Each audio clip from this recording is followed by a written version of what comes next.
This is the Genesee BioMedical Aortic Repair Toolkit. Comes with a sterilization tray with the instructions for use on top. The Aortic Repair Toolkit is engineered for surgeons performing complex aortic procedures.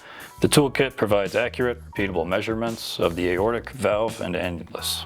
These are manufactured in Denver, Colorado. The annular sizers come in sizes 19 through 33 millimeters. And they're composed of PEEK and a nitinol stem for flexibility to navigate around turns during surgical operations.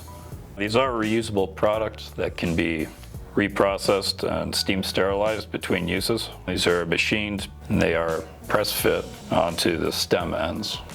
The cusp calipers come in sizes 6 through 10 millimeters, and they are also composed of PEEK.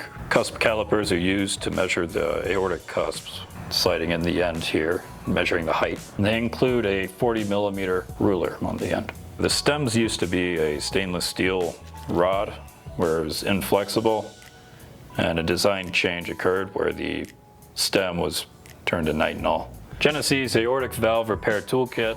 Every instrument is balanced and ergonomically designed for optimal handling, precise assessment, confident decision making, reusable design.